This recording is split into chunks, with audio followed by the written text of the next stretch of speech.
Okay, good evening, everybody. Testing 1, 2, 3.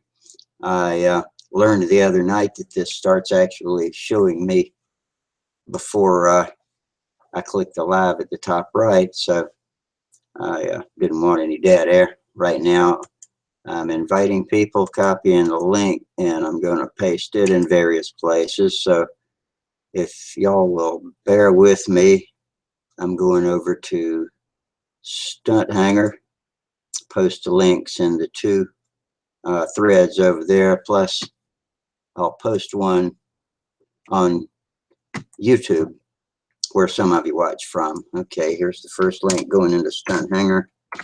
Control V, post, and that is in Sparky's At the Bench thread under streaming videos. Now I'm going to my own thread in the open forum. Same link, Control V. That's in the open forum on stunthanger.com called At the Bench or something like that. Anyway, so now I'll come back to y'all.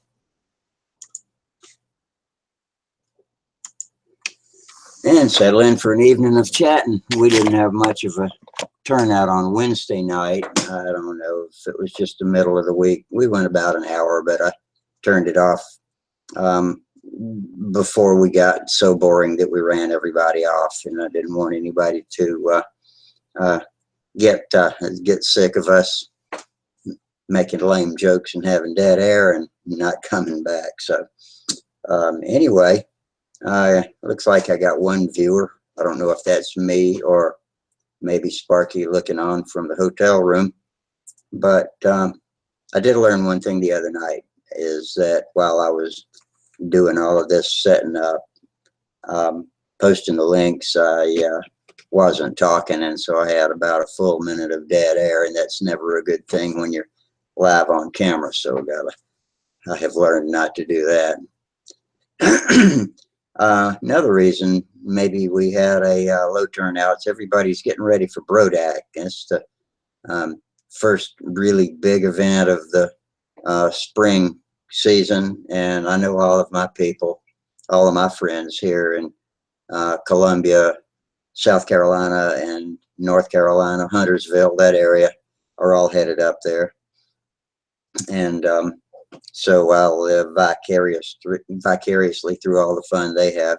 And also, it's a good opportunity for me to be able to make a shopping list, because Brodak's hobby shop is right there on the same site where all the flying takes place. And so I had Bob Zambelli tote me a scroll full of things to get at the hobby shop and bring back. And one of those things is a Cardinal kit. I'm ready to build a new plane since I wrecked my flagship last fall, spent all winter building it. That's my Walt Umlin Fancherized Twister. And so I want to back up for that. And we'll fly them both and see which one becomes my #1 contest plane. But I had an RF Cardinal that I really loved flying. I flew it pretty well. And I compared it with the Oriental, and I noticed that the Cardinal is significantly longer between the wing and the stab, and that should give it a slower, more graceful turn. And one of my nemesis is jerky turns, especially on insides pulling out at the bottom. So I wanted to get a plane that I could fly as smoothly as possible. I've had an Oriental, I've had a Cardinal. I flew both of them pretty well, but I like the Cardinal. So, and a Profile, you know, is a plane that I can wreck one day and fix it overnight, or at worst case a week, and be flying it again. And you know, I learned that I'm not ready for full fuselage planes yet. I had an Oriental and a Nobler, and when you crash those, it gets a lot more involved fixing them up. So I learned a lot doing it. One of the things I learned is that at my point in my flying career, I definitely need to stick with profiles. They fly well. They fly well within my limits, and any of the flexibility problems that the experts will tell you that the profiles have are not severe enough to cause any problem for me flying. And I have been flying intermediate for the past 2 years, 2 years and change. And I'm moving in my next contest up another skill level because I need to fly against people that are a lot better than me. All my life, everything I've done, and I'm sure it's true with everybody, whether I'm shooting pool, playing baseball, or whatever I do, I always focus and play a lot better when I'm playing against people that are a lot better than me. And so I feel like that I'll learn faster and get some of these things that are like nemesis behind me, like my high and bumpy pullouts behind me, and start increasing my scores. So we'll see how that goes. I got all summer to practice. I'm not going to go to any contests until Huntersville comes up in October. But anyway, so, you know, I'm getting ready for summer practice season, and put out the word a little while ago via email and text that anybody that wants to go flying, I want to go this weekend. So hopefully we'll get a trip rounded up either at Fort Jackson or my newer site, Congaree. Both are beautiful sites. I'm lucky to have 4 beautiful sites within reach. You know, I've got the 2 here in Columbia, Fort Jackson and Congaree. Then I've got Huntersville and Triple Tree. All of those are just great. But oh, we got a Steve signing on. Let's see who is on. Hey, Steve, how you doing tonight? Good. How about you? I'm good. I was just trying to see how much jabbering I could do before anybody came on to fill up the dead air time. So I'm glad you showed up. I watched the other night, and I was getting ready to come join, but you guys called it a night. It was just dying. It was just me and Michael, and Michael was tired, and neither one of us was really doing anything interesting. And I figured before we just totally fell apart, we'd close it up. I had a doctor's appointment the next morning too, so it was best for me to wrap it up. But I got a fresh pot of coffee, a full pack of cigarettes, a couple of boxes of candy, so I'm good to go tonight. So hopefully we'll get some people coming in.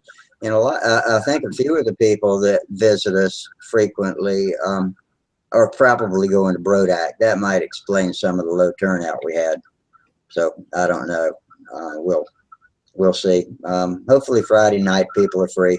I waited a little later to come on because I think when I come on at 9 o'clock Eastern time, there are more people that it's too early for than not. So maybe coming on a little later is the thing to do. Sparky called it the 9 o'clock hangout, but it was 10 o'clock Eastern time for me. So oh yeah, we'll see how that works out.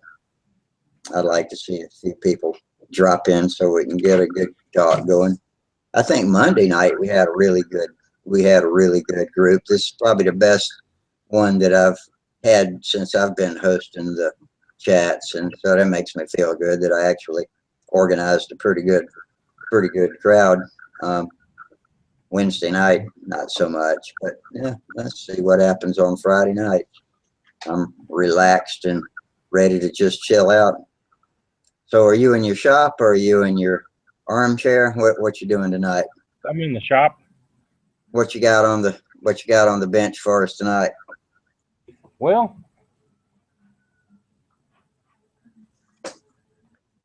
I'm still working on my perky, but I made some wheels, some skinny racing wheels. Oh, yeah. What'd you make them out of? Huh? What are they made out of? Ultra high molecular weight polyurethane or something. Okay, polyethylene. I guess so. I The flying bought a line chunk is, of it at off eBay yeah, and chucked it in the lathe and just made some skinny wheels. I put a piece of brass tubing in the middle, yeah, so it won't wear. yeah. That's the way I always bush mine too, especially if I can't find screws with unthreaded shoulders on them. Yeah. Well, they're supposed to be inch and a quarter or inch and a half, so I made them inch and a half, and if they wear down, they'll still be okay for a while. Yeah. So when you fly speed, is that usually a cement runway that you take off from? Yeah, or asphalt or paved somehow Oh, usually. really? Okay. But now, how many you? It's amazing to watch you guys. So you fly with a pole with a yoke in the middle of it, and Yeah, put your pylon. in the yoke like that, Hmm. and then you're turning less than 3-second laps too. It looks like Yeah, sometimes. some might be Wow. even faster. Yeah. I've watched some of the videos with the guys with the really fast FAI speed, and they really have to scramble to keep up with it. No kidding. Yeah, that's really something to watch. I don't think I could keep up with that nowadays. I love flying fast planes, but my idea of fast is in a whole different universe from y'all's idea of fast. Is that your favorite part of control line, or is that just one of several? Well, I haven't done speed in a long time. That's one of several. I've got. I'm just getting back into it after 30 years or whatever. And I used to try to fly stunt, and I crashed a few times in contests. And Yeah, it kind of gets frustrating that way when you yeah, go to so much trouble to build the planes and all those hours of love and effort go into splinters. But yeah, that's the way it is with all of it, I guess. I thought it was hilarious. I forget who said it, but it was talking about somebody sticking a Walmart sack in the wing of the airplanes before they covered them. That was hilarious. I love that. Yeah, I don't remember that. I think that was Tom Creasy or I somebody. think so. Yeah, or maybe Steve Hines. And that reminds me that when I was a kid, I had a Voodoo, and I covered it with heavy silk span, and then I sprayed hobby epoxy paint on it. And when I crashed that one, it blew into a million pieces. Really? That covering just shattered. I mean, it almost made a mushroom cloud. Yeah. I like that Voodoo though. That's a pretty cool plane. I used to always have 2 or 3 of those sitting around. I've never had a larger than half a size of anything like that. I've got a awesome little Satan that I scratch built back in 2011, I think, and I've got a TDO 49 on it. It really screams, but the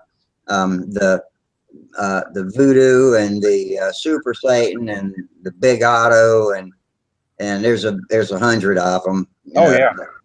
They're really cool. When I first got back into it, somebody gave me an RC guillotine. Are you familiar with a guillotine? Oh, yeah. Okay, well, I looked at it and decided rather than converting it to control line, I'd see if I could trade it for a Skyray, because at the time I was getting into stunt, so I traded it 1-for-1 for a Skyray 35 kit and built that for my aspiring stunt career, and that turned out to be a good decision. And I bashed that kit so that it looked just like a flight streak, only the longer, Skyray's got a longer tail moment on it. So if you knew what you were looking at, you'd know it was something funny about it. But it looked a lot like a flight streak, the wingtips and all that, and the tail, the rudder. But it's in the boneyard room now too, along with the Cardinal and the Magnum and the everything I've built, I think, just about, except for my shoestring that I learned and flew beginner with. Unbelievably, it is still hanging in the shop, all in one piece with no major breaks ever since I got that thing. It's an old Goldberg shoestring, and it is tough as nails. obviously, because I put it through hell learning beginner. I have an old Goldberg shoestring too. I had it set up for Goldberg racing. Yeah, you got a modified lead edge to handle the pit man catching it and all that sort of thing. No, I never did do that. That's a good idea. I didn't do that. I just built it stock, but we were going to do that. Uh, then I flew some, stunt patterns with it or tried to. Yeah, well, it's kind of twitchy. It's got a short tail moment on it. So if you don't put a long elevator horn on it in the back, then it'll turn loops way too tight. And I never did get over that with the shoestring. And when I moved on to the Skyray, I finally started flying them through the loops instead of just Yeah, loops like that. and you got to think about it. I left my ashtray. Hang on just a second. Oh yeah.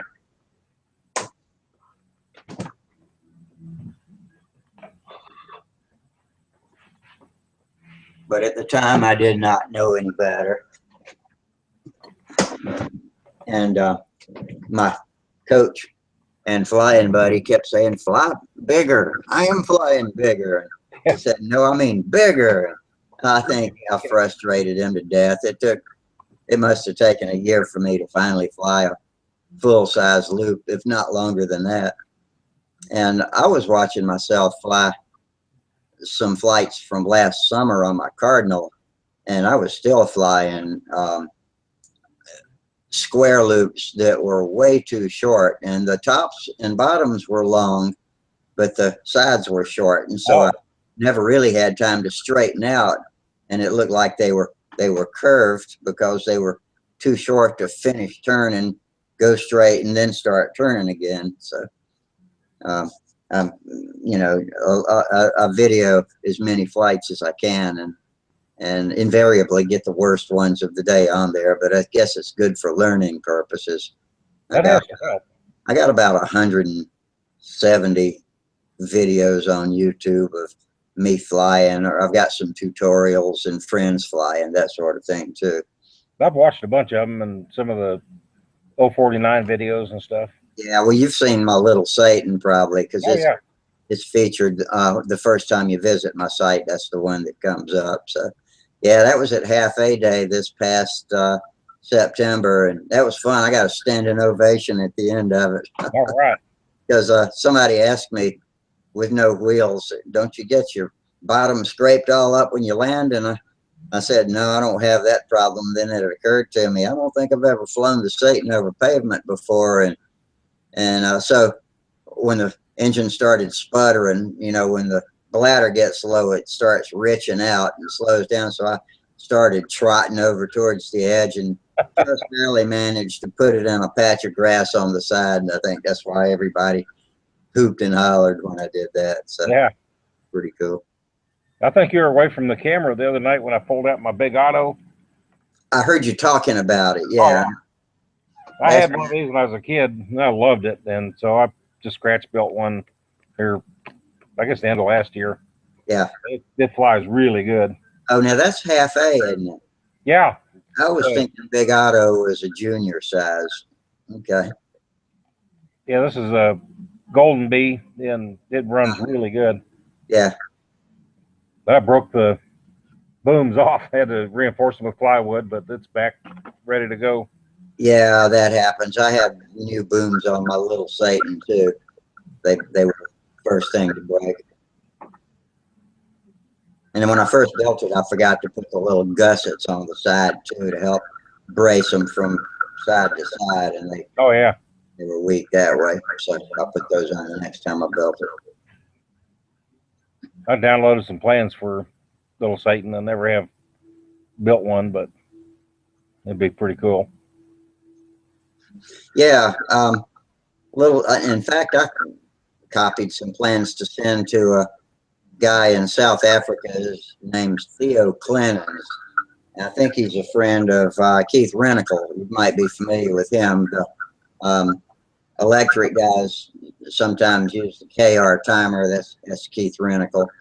But they were two guys that knew each other and flew together. And Theo was just getting into it, and I think the first plane he wanted to build was a Little Satan. So I copied my plans into PDFs and sent them over to him. So if you need any piece of any part of the plans that you don't have, I can copy them for you.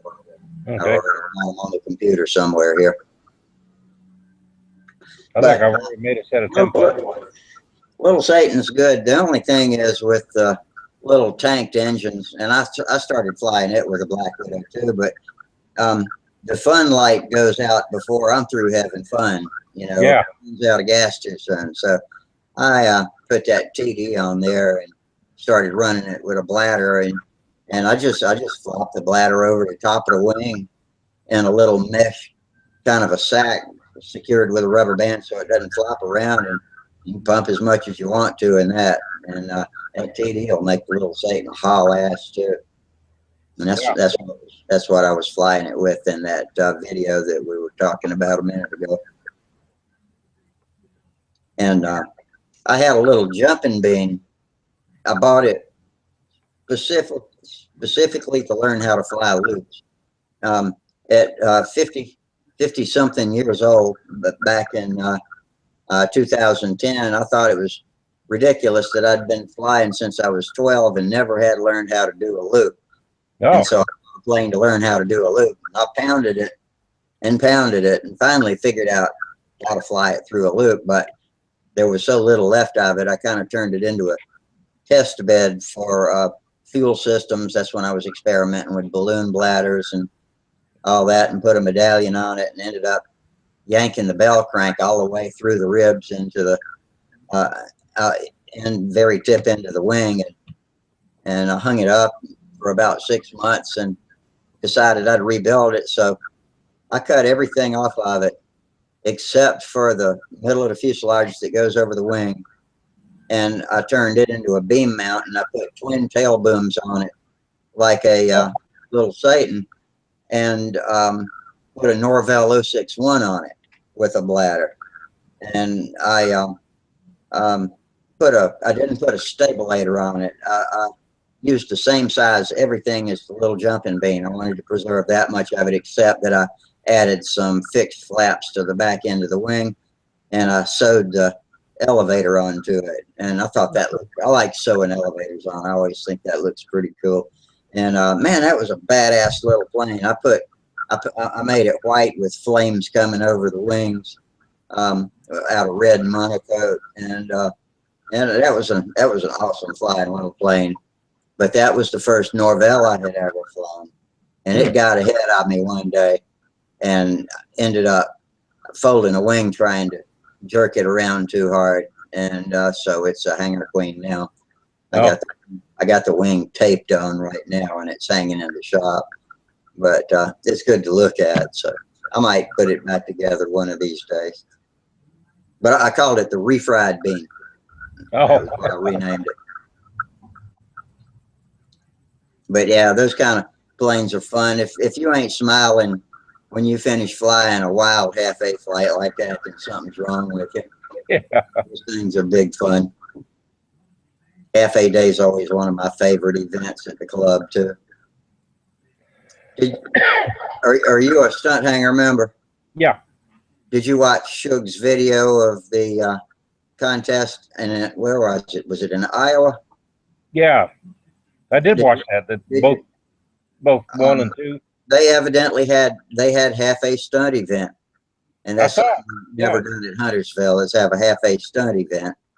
And Sandberg's girl Rachel flew a half-A plane in that event, and later she flew some sort of a basic flight pattern with a regular sized airplane too. And Shug was in the circle with her, filming her. So that was a pretty good video he did. I enjoyed that.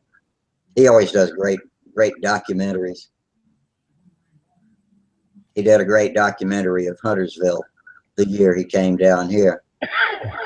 I'm hoping he'll be able to make it back, but he's a pretty busy guy. He's an interesting guy, though. Yeah. I enjoy his videos. Well, we got 7 viewers. Let's see. I'm gonna see if I can get the link and pop over to YouTube. Let me copy this and see if I can see if anybody's over there. And if they are, I've got some things I want to say, especially for them, because I want them to be able to participate. But I think some of them just don't want to join the chat. That didn't get me where I wanted to go. I don't know. That's not getting me to it, but I'll try again later. But anyway, yeah, I want the guys over on YouTube to be able to participate, even if they don't want to join with us. And some of them I know are having trouble joining for whatever reason. And I'm thinking a lot of them would just rather watch. I know I got some friends that watch later after it's finished recording, but these guys like to watch and use the chat box over there while we're recording it. So for some reason I couldn't get into it just then. I'll try again in a few minutes. It's a shame the chat box didn't visible during the Hangout. No, I mean, we've got our own.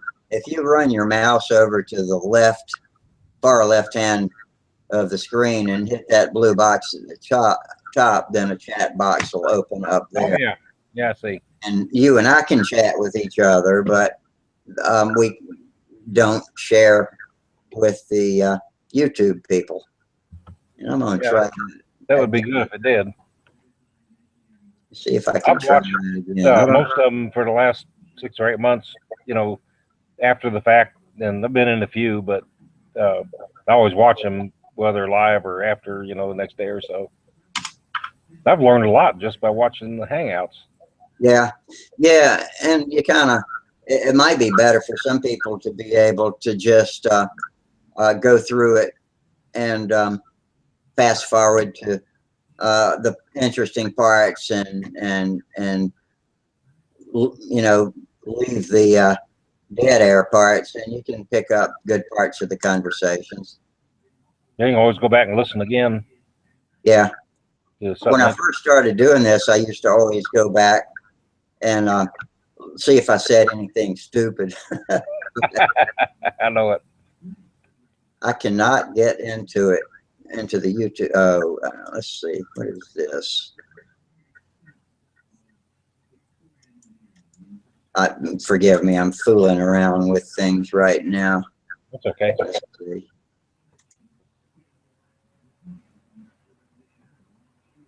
Okay, no, I'm going to blow us up if I keep messing around with it. So I'll figure out what's going on. And we got some chattering going on in the background. It's like we got you don't have your YouTube channel open in a separate tab, do you? No.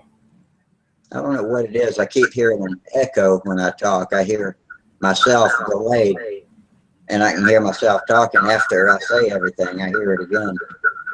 But are you hearing that? Yeah, I'm hearing that a little bit since you started looking at YouTube. Yeah, okay. Well, I'm going to go close everything except for me and you and see if that helps. Okay, testing. It's been real good up until then. Yeah, I got nothing but our window open right now, so I don't know what's up with that. But we need to set up something so these guys on YouTube can ask us a question, and we can go check on it, read the questions, come back here and talk about it if there's something they want to hear us talk about. So I want to start trying to do that. But for some reason tonight, I can't get in over there with them. I'll mess around with it later when more people get here and y'all can carry the conversation without just me, depending on me and you. I'll fool with it some more. But so you guys, if y'all are watching over on YouTube, if you've got any questions or topics you want us to talk about, go ahead and write them in your chat box, which we don't see here. And when I figure out how to get there, I'll come over there and look at them and then I'll come back here and bring it up on the video chat so that, you know, y'all get to participate that way if you don't want to, or for some reason can't join us live. Then that's some way to keep more people interested.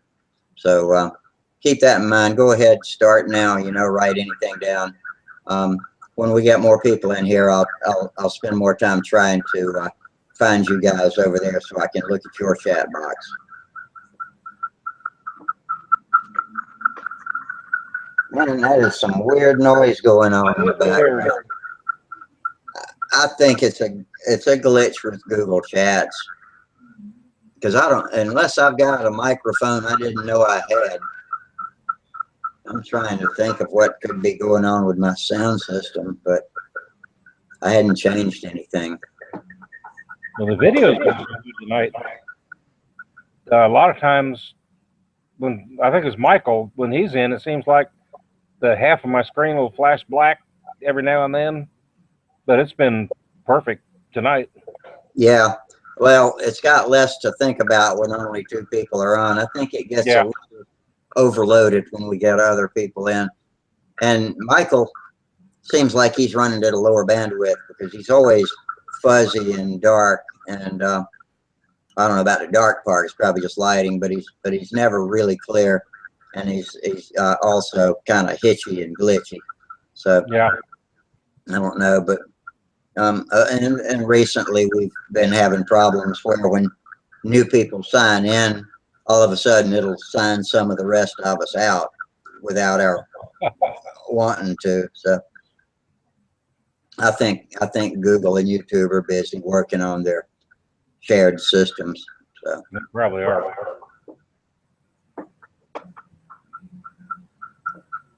My internet runs between 12 and 13 megabit on the download speed. yeah, not quite as fast as upload, but it's been real stable. I got about 25 down and 3 up, and 3 up is pretty good for the United States, I guess, and not business class, but just residential. But it still takes a half hour to load a decent sized YouTube video. Yeah.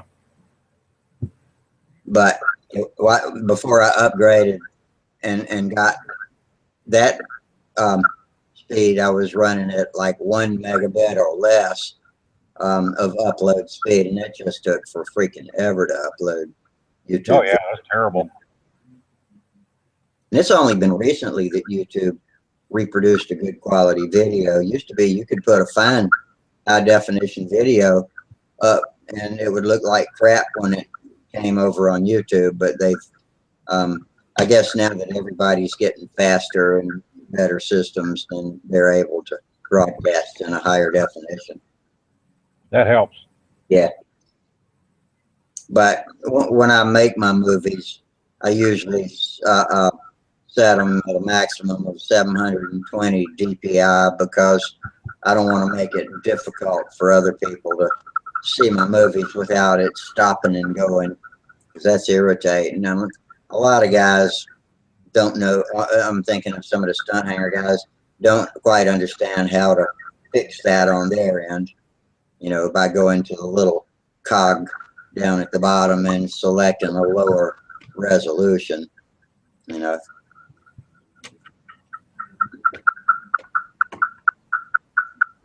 Chirp, chirp, chirp, Yeah, chirp. You're hearing the same thing I am. Something squeaking. Yeah. There's got to be some kind of feedback or something. When I watched it the other night or the other day after we had recorded it, I didn't hear that on the recorded archive of the video. So evidently not recording that. Well, I did learn one thing though. When I click on myself, like now, boom, okay, now I'm locked into the screen on my computer, or I could do the same to you. I could lock you in. Now I've got you locked in on my computer. Well, that's what gets recorded. And Wednesday night, I got a phone call from my son, so I went to my picture and muted my microphone and walked away and left it, not realizing I had locked my picture in. So the whole time I'm gone talking on the phone is nothing but my empty chair on the YouTube video for about 10 minutes while I'm talking to my son on the telephone. So it's been a learning experience. So that's another thing I learned to be careful not to do, because that doesn't do any good for the people that are coming to watch it the next day. But it's fun getting everybody together. I hope we'll get some people. We got 9 viewers right now. Oh, good.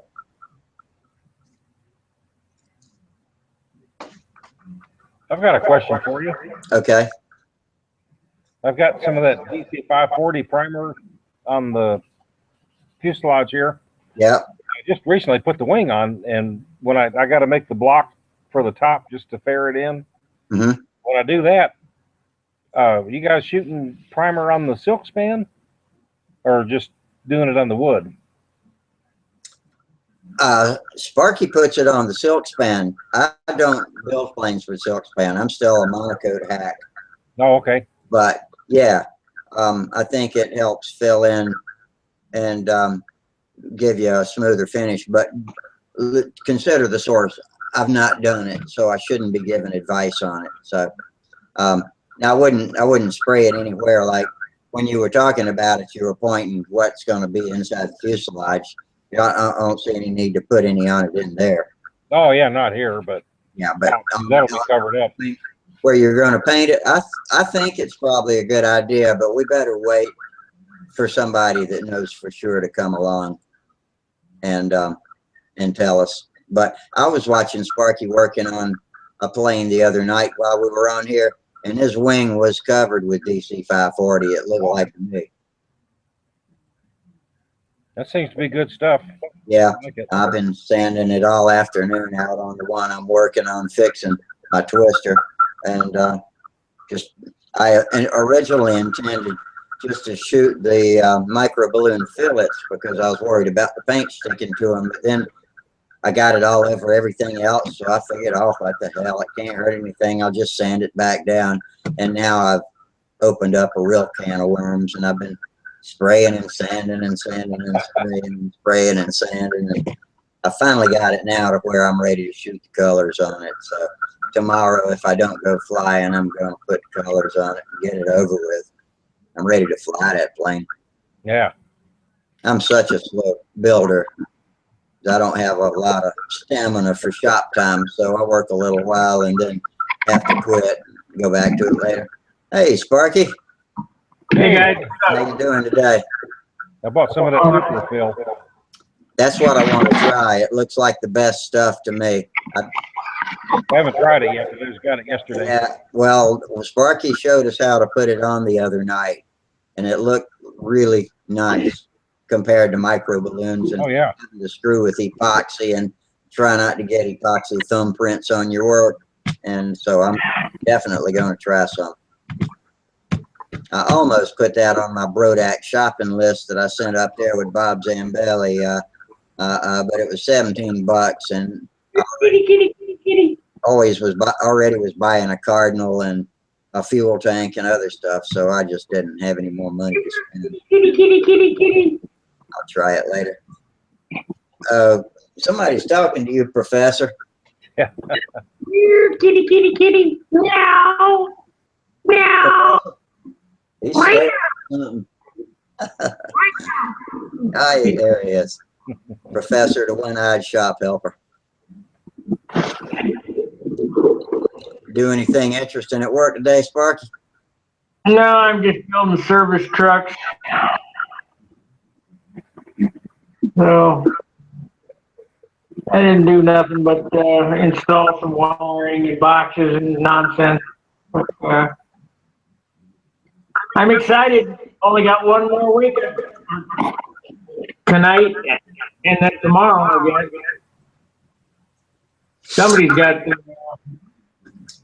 I better give you a heads up on what I told the YouTube viewers. Is I wanted to see if we could get them participating if they either don't want to join the live chat, or if they can't for whatever reason, that I want them to put anything they want us to talk about or questions or advice in their chat box, and we'll periodically check it during our session. And if there's something they want us to address, we'll start talking about it over here. And that'll include them, even if they don't want to or for some reason can't get in with us. And I'm having trouble. I can't seem to get that page up tonight. It's not the YouTube page with chat box. I cannot get to for some reason. Take your arrow, go to the top of the window, and there'll be a, what are you talking about? What chat box? If you, recently what I've been doing is going to the bottom of our window and clicking links, copying that link that pops up, pasting it in my browser and going, and it takes me to your YouTube channel, the Stunt Hanger YouTube channel, and I see us live. I mute it while I'm there and then watch their chat box and see who's in. It's always Minnesota Mike and a bunch of other people over there talking about stuff that we can't see. And I figure they either can't get in or would rather just stay over there and watch us from afar without joining the chat. But that link's not working for me tonight. It's opening a different type of window. And let me, if I can get it to stay up and copy it, I'm going to try it one more time. You want to invite people, you go to the top of the window and the thing, you know, the invite box. Yeah, I know how to do that, but it's not, I don't want to invite. I just want to be able to participate with the YouTube people. And so I'm going to open a new tab now and do what I was doing before. And up until tonight, it's worked every time. Opening a new Chrome window and paste and go. And it usually takes me to Stunt Hanger video on YouTube. And let's see what's going to come up. But no, it's just taking it to a picture of me talking now. So I don't know what the hell. That might be the video. That's what I got. I did it on my phone. Yeah. I got the picture of you talking, but I opened the chat window at the bottom and I can see some of the guys talking. Okay, so you can get, so you're on Stunt Hanger's YouTube video channel, right? Yeah. Yeah, and they've got chat. Has anybody acknowledged that we've asked them to post questions or advice or anything, topics that they want us to talk about? Well, R.W. Bishop's in there, and he said would love to join the video chat, but can't hear H-E-R-E. Yeah. And plus no camera, but Thomas is in there. Tom Crazy? Yeah. Yeah, Thomas. And somebody named Chris Leakey. Yeah, he actually got in here with us the other night when we were having so many difficulties, technical difficulties. He says, I don't see a link to get in. It's on Stunt Hanger. Yeah, it's two places on Stunt Hanger. It's in the At the Bench thread, which is in the streaming video forum, and it's also in the open forum in my own thread. And they're both dated at the today. bottom. Yeah. Yeah, Minnesota Mike's in there too. Yeah. Yeah, he always is. He and I can email each other occasionally. He doesn't remember his Stunt Hanger name, so he's going to try to re-register. Rusty, the problem is you're posting the wrong link for people to get in. You got to go to you take your arrow and go to the top, and where the little man and the plus sign is, you see that? That's the link I'm using. Yeah, that's the link that's posted in Stunt Hanger. Really? Yeah. That's not what I'm talking about trying to get to the YouTube page. So that's just two entirely different things. I'm posting the correct link for people to join this chat in the Stunt Hanger thread. That's where I'm getting. Okay. Yeah, it's ends with let's see.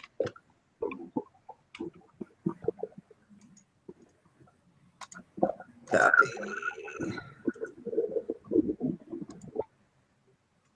Yeah, it ends with VCDZ4E. That's the right link, right?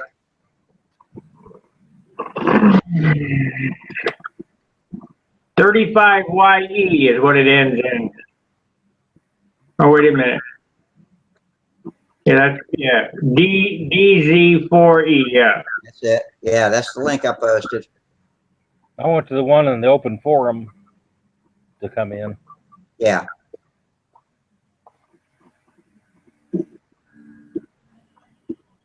Yeah, so that's not a problem. I mean, the right link is available to anybody that wants to come in as long as they've got their Google account open. I'm going to shut this out and see if I can find it and come back in. Okay.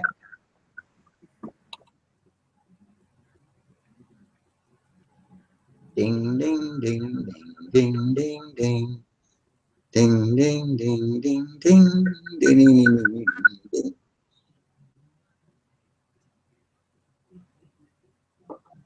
Ding, ding, ding, ding, ding, ding. Please tell me he can get back in. Yeah.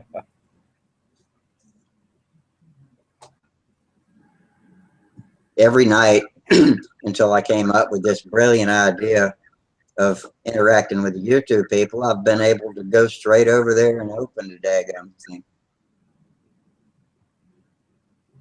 I'm going to fool with it a little bit again.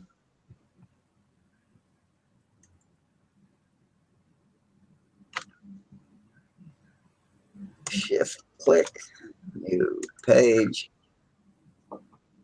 And I'm going to go to, I'm just going to go straight to Stunt Hanger videos without trying it fancy. Okay. Stunt Hanger videos.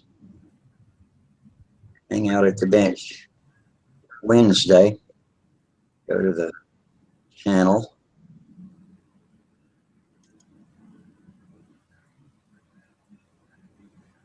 I'd like to be able to get this thing moving smoothly so we can just get on and talk about the stuff we want to talk about.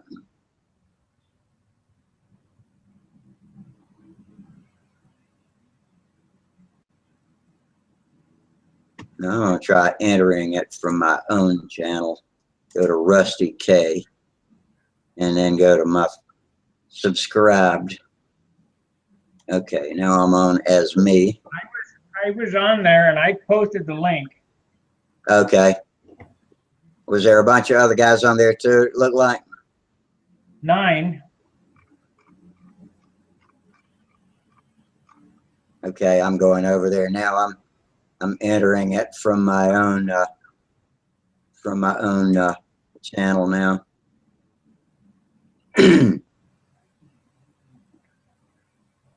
Minnesota Mike says I'm getting Wi-Fi tomorrow, so I'll be able to do chats. Yeah, I think he had connection problems because, yeah, he's been wanting to get on. Friday Hangout, June 9th. Yeah.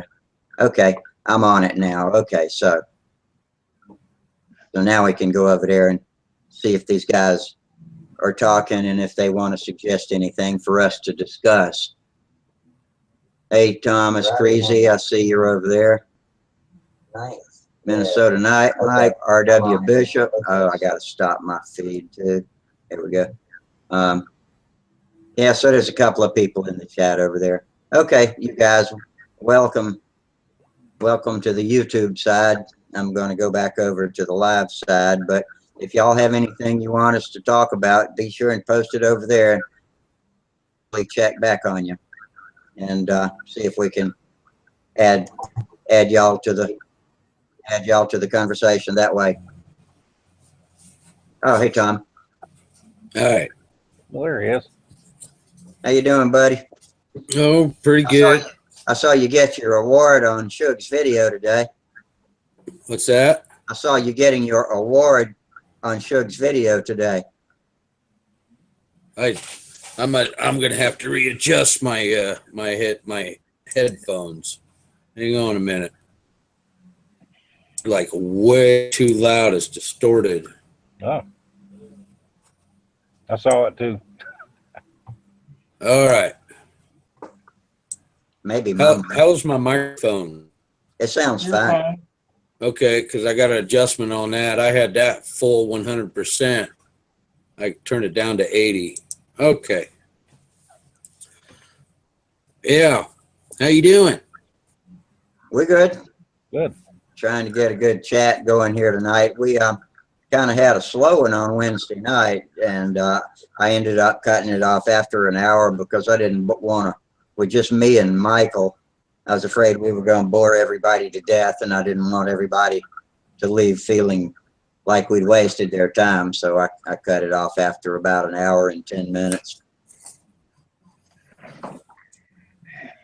Yeah, the wife was watching the show, so I just she's already to bed already, so yeah, that distortion was like a clapping, squeaky, squirrely sound. Yeah, that's what I'm hearing on my end when I talk. Maybe I got my mic turned up too loud. You're fine. Hey, Let me ask you this, Steve. Rusty. Yeah. How are you starting these chats? Give me exact rundown how you're starting these events. Okay, I sign in onto Stunt Hanger, then I go to the video manager, then I go to live streams, click events, click create new stream, enter a title. Nope. That's the problem. You have to go, you don't want to create a new event. You hit chat, live chat now. Let me see, make sure how that works. So, let's see. YouTube. Okay, you go to Video Manager, Yep, my channel, Video Manager.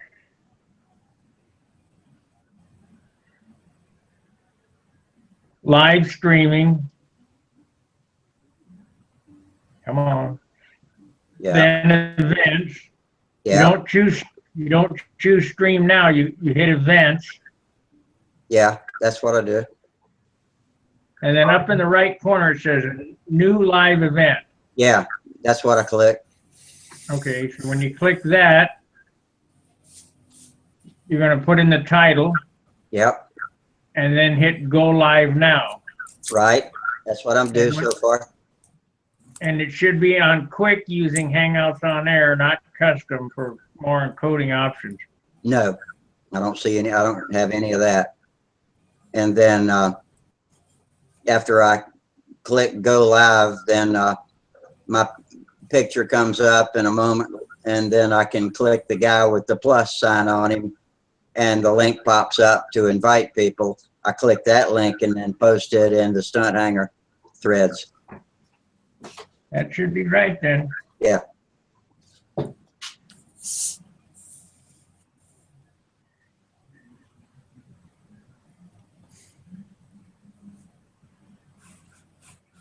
Some good videos.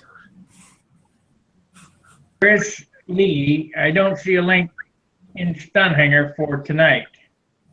Okay, we'll go over to at the bench. We need to just post it at the bench because that's where people are accustomed to. Now, the last one you posted was Wednesday. So you want to start a new thread, new topic, Yeah. and then live stream. Chris Lee, I don't see a link in Stunt Hanger. Somebody turn off their mic, please. Go over to at the bench. Okay. Just post it at the bench. Somebody has the window Yeah. open or echoing. The last one you posted was Wednesday. Shoot. Start a new thread. New topic. Yeah. Okay. I must have just didn't submit it or something.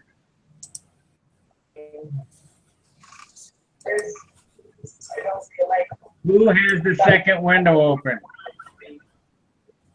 Over at the bench. See? Somebody has Rusty, Yeah. you have a second window open. Yes. Well, you gotta Yeah. mute the microphone because it's Okay. I back. must have submitted it or something. Hello, all. Second window open.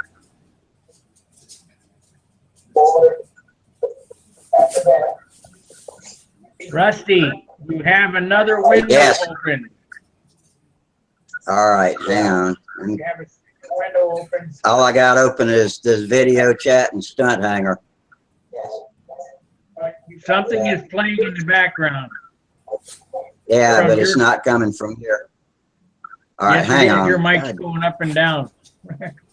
Okay, There. let me just. That shut it off. Whatever that was. All right. It must have started up by itself. I had closed it, but anyway. Well, that was a mistake on my part because I posted. Well, I wrote the thread for tonight, but I must have clicked something besides post and not actually submitted it. Sorry about that. Well, Hey, Rusty, I found the link in I see a the forum. post Sparky at the bench there for tonight's live stream. You do, Tom? Yeah, he's posted it on Stunt Hanger. Yeah, it was on Stunt Hanger, but I found it on Open Forum. Yeah, I did. I thought I posted it in both places, but I evidently screwed up and forgot to hit send on Sparky's at the bench thread. That was just a, it is now That was just posted at the bench. okay. That was just a screw up on my part. I didn't know it hadn't sent. Hello, all. Well, Bishop, come on back. How is everyone? How's everyone doing? We're good. Good.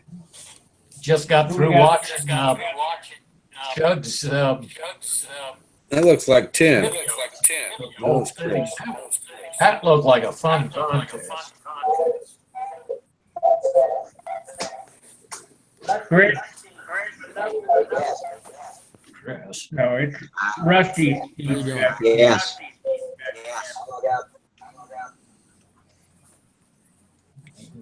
Here I am. Now who the hell's?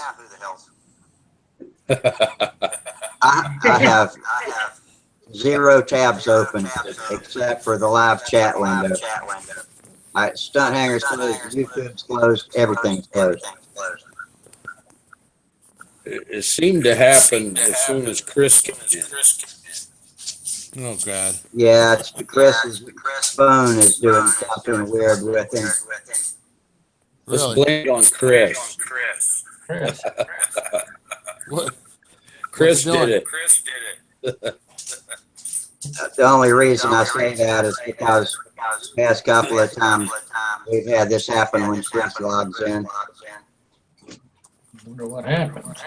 I don't know. I think the phone has got an app running in the background that's invisible and it's repeating from the YouTube feed. Oh, jeez.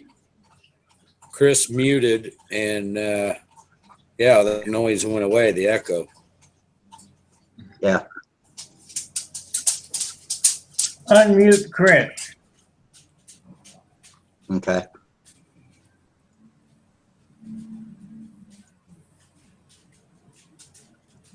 That's in the If he control room. muted it, I can't unmute it. What's that? If he muted it on his end, I cannot unmute it on my end. Chris. There he is. There he is. Okay, Chris. Okay, Chris. We Yep. good? Yep, you're on. You're on. All right, good. So Yeah, is but the you're actually, you got more than one window open. Who, me? yeah. Yeah, Yeah. He swears he doesn't, but I think it's something in the background on his telephone. Hold on, let me check. That's right. Yeah, That picture always makes me laugh. What a face. What a phase. if he has an earphone or an earbud, that would stop it. Yeah. It sure would. Chris, have you got any earphones you can use? Yeah, let me try them out. Great idea. I'm gonna put mine on.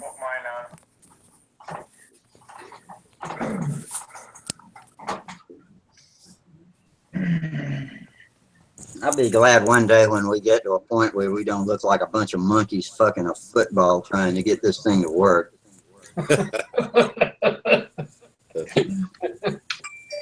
Oh, well, you just got to hang in there. I'm scared we're going to run people off permanently, but Nobody's perfect. Okay, Mike at the front panel. How's this sound? Sounds good. Yeah, you sound great. right. Am I still echoing? Actually, not that time. At least All right. here. You're all fixed. All right. Chris is in the room. All right. Great. We got a few of us for. Yeah. I still hear a vague echo, but that won't go away. It's been doing that crap. And I think it's something about Google and YouTube working together on their end, on the server side. That wouldn't surprise me. But it's not enough of an echo to bother us. Hopefully this Friday doesn't work like last Friday did. Well, as screwy as we are tonight, we're still doing better than we did last Friday. All right. Now we can talk about airplanes or something. Yeah. There was something that Steve had a question on about putting paint on Oh, silk yeah. span. Now that Sparky's here, Yes. Yep. I got silk span on the wings. I still have to put the block on the top. But when I spray more primer on, I spray the primer on the silk span too. Yeah. Maybe don't he's wanna- meaning in between the bays. You don't wanna- after I put the block on. Okay, here's the rundown. 3 coats of clear dope over all the bare wood. Put on the silk span. 3 more coats of dope over everything. Then primer just the wood areas, the solid wood areas. You want to tape off the open bays because you don't need primer in open bays because there's no grain to fill. Then sand all the primer off and then shoot no more than 1/2 pint of paint on the whole airplane. So there's no need to use primer on the silk span on the built-up wings. Okay. Yeah, on the open bays. On Right. the open bays. Open bays. Where there's sheeting. But if you had sheeting, You wanna- sheeting, you would prime the sheeting. Correct. Okay. And like the leading edge and stuff. Yeah. Right. Okay. I can do that. Sand it all off.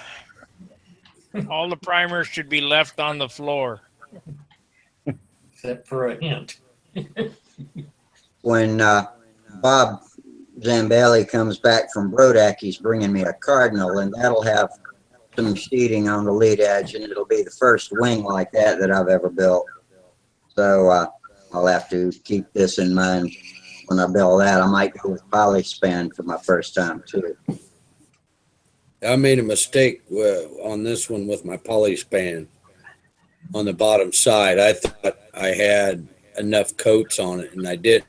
And I've got little fuzzies stuck up. That's It not took the me- mistake you made. Huh? Did you sand too deep? Yeah. Mistake you made. And if you guys hold on, I'll tell you the mistake he made. Put it on He upside didn't. down. You got. That's right. You got to have the shiny side up. Okay, I do. I mean, let me explain about the fuzzies. They're not all over. They're just in little areas here and there. And I think I took I used Scotch Brite, and I'm just lightly going over. I primered is what I did. And I have caps that go over my ribs, and so that's what I primered. So when I started sanding on them, I got these little fuzzies up, so I stopped doing it. But how do you keep them? How do you get them down? It's a pain in the butt. I think you got stuff on upside down. No, it's not upside down. I swear to it. It's not all over the wing. I know what I did. I sanded Just clear sanded dope deep. in spot. Well, you're gonna have to keep putting paint on it till the fuzzies go away. More clear dope. All right. Yeah, just a couple spots, you know, on each inboard and outboard underneath the wing. Top of the wing is it's great. It's good. You can also take thin CA on your finger and wipe thin CA on it, and then to harden up those fuzzies, then knock it off with 600 paper, and then put clear dope on it. Hey, that's an idea. I'll try that. Just don't stop your finger in the middle of a swipe. Oh yeah, no, knowing my luck, I'll go wipe it, swipe it.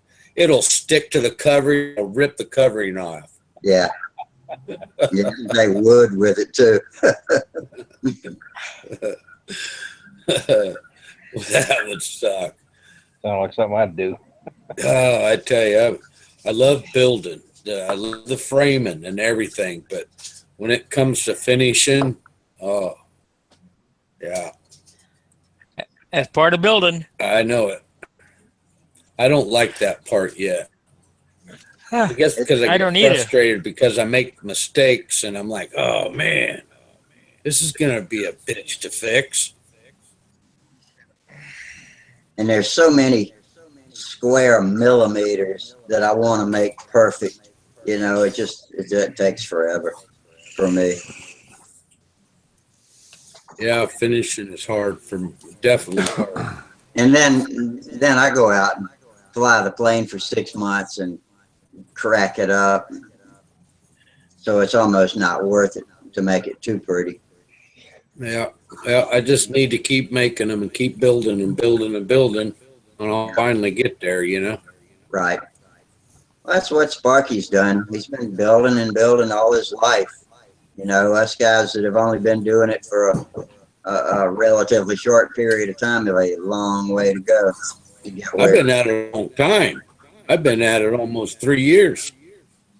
Yeah, well, Sparky can probably multiply that by about 4. I got a question for everybody here. Go ahead. What determines what size bell crank you should use, either 3-inch or a 4-inch? How big an airplane? Well, I don't know yet. I got 2 sets of plans. I got a Nobler, which calls out 3-inch, but I got an L-Rady, the Hellcat. But I've just been seeing that some plans call out for 4-inch, some are 3-inch. Is there some kind of a certain requirement for that? Or? Pilot's Okay, choice is part of it. But let Sparky talk. Let me give you the reason the 4-inch bell crank came about. They started with these piped airplanes, And there's so much concentrated weight in the nose. Billy said they feel like they understeer. So they came up with longer horns and a wider bell crank to try to leverage that concentrated weight around the corner. If you're building a Nobler with a Fox 35 in it and your motor is only 6 ounces, you don't need that 4-inch bell crank. Right. So if you're planning on building an airplane with a heavy power plant, and there's other ways to do this, and I don't know why they didn't think of it, but it's basically a trimming tool. It slows the controls down. And why you'd want to slow the controls down, I don't know. I run mine pretty fast even for big airplane. I've put 3-inch bell cranks in everything I've built so far. In fact, my Oriental ARF came with a 4-inch crank, and I put a 3-inch crank in it. Really? They started setting the lead outs, offsetting the lead outs under the wingtip plate. And people, couldn't figure out what that's for. Well, that's to compensate for the lateral center of gravity of the pipe hanging underneath the airplane.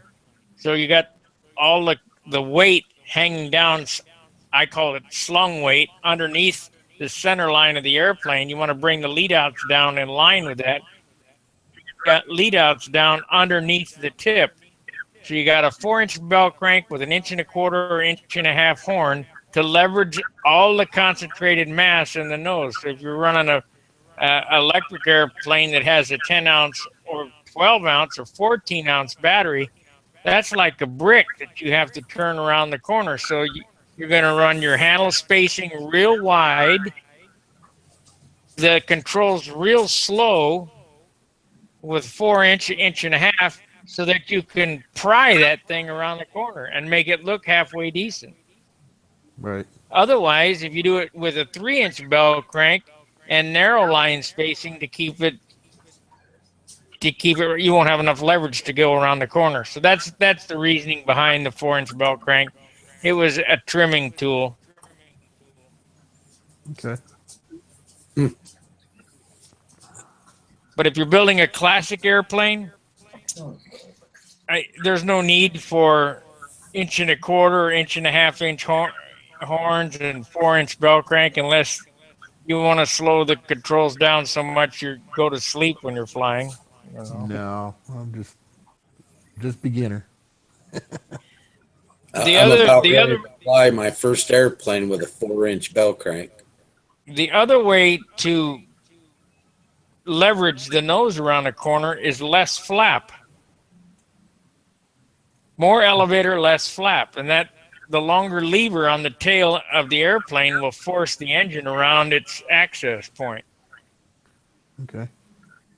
Yeah, I noticed the 1952 plans for the Nobler calls for like a 20-degree on the flaps and 45 degrees on the elevator. But this ARF that I got from Top Flight, they're both 45. Which is kind of They went 1-to-1 because the heavier the airplane is, the more flap you need. And right. if you're going to run the 2040 setup where the elevators are quicker than the flaps, you need a light airplane. But if you're going to build an airplane a Nobler that's 50 ounces, you're going to need at least 1-to-1. Yeah, I'm at like 40 right now. A Nobler at 40 ounces will be just fine. Yeah. My twister plans had 1-to-1. That was the Umlin pancherized twister. It actually had I think there was a mistake in the plans because the rod from the bell crank came out to the second from the top hole on the flap horn, and the rod to the elevator is to the top hole in the horn, and that gave it more flap than elevator, and it was like flying a combat plane.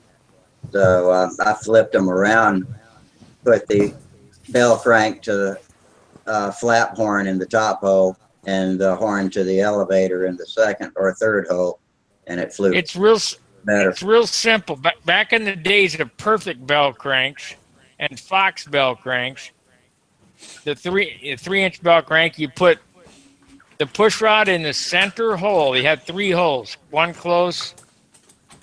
It was about 3/4 of an inch, then an inch, and then an inch. No, it wasn't even. It was 1 inch, 3/4, and ½ inch Yeah. from the center pivot.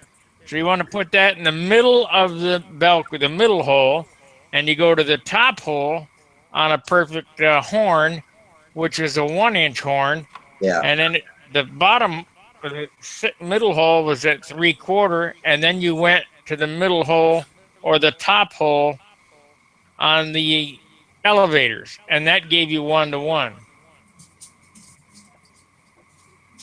And that's basically the same way that they're doing it now, where you drill the bell crank at 3/4 inch from the Yeah. pivot point. You go to 3/4 on the, go to the top horn on 1.25 inch flap horn, and then down to the 1-inch mark, and then to the 3/4 on the elevator. And that gives you a little bit more elevator than flap. But Billy, when he trims, if he can't get the airplane to turn fast enough, he just takes a razor blade to the flap and cuts 1/4 inch off at a time.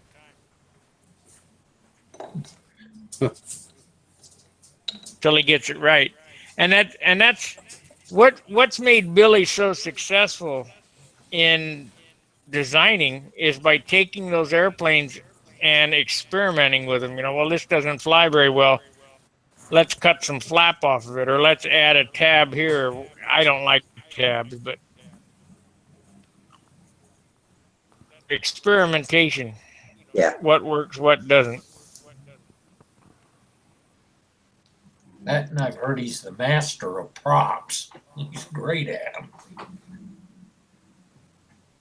What I have a pretty good grasp on model aircraft engineering, flight engineering, because I built so many airplanes. I know that this cord is going to make the airplane clock time seem slow, and this tail moment is going to speed that up, and you're going to need a nose moment to balance this. And so this method that I use, the TLAR method, really works for me, and I can't explain how to make it work for anybody else because I just see it. Like when I'm watching an airplane fly of somebody else's, I can see things that nobody else sees. I guess I see the wings walking or whatever, and I just figure, well, if we do this, that'll go away, and if we do this will go away. So Yeah, what do you do with a wing that walks? what do you mean by walking? Well, I see it kind of like maybe the outboard tip will sag down a little bit like this. In the while you're corner, in a maneuver. in a hard corner, you mean? Yeah, like in a loop for That's instance. hinging. Something's out of alignment. Yeah, I seen one of them not too long ago. You mean like Plane the doing it, and plane's the guy trying was to flying roll? it. You mean like the plane's trying to roll one way or the other? No, it wasn't coming at him. It was Yeah. actually, just like you taking the lead outs and moving it forward or aft. You're changing it. That's the way it was Like a going. yaw move, like a yaw movement. Yeah. That's hinging, and that comes from not locating the center of the lead outs in line with the center pivot of the bell crank in relationship to the wingtip weight. Everything's trying to line up at 55 miles an hour. Yeah. Just think of it as swinging a string around with 2 rocks that are tied together, and they're all trying to line up. And if you got one rock that's ahead of the other, that rock is going to try to line with that other rock while you're spinning this thing.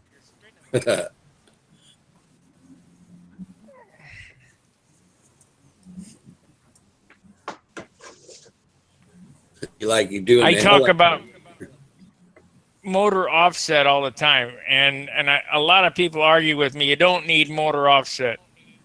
Well, what's going to hold your airplane up at the top when you're doing overheads? They'll say centrifugal force.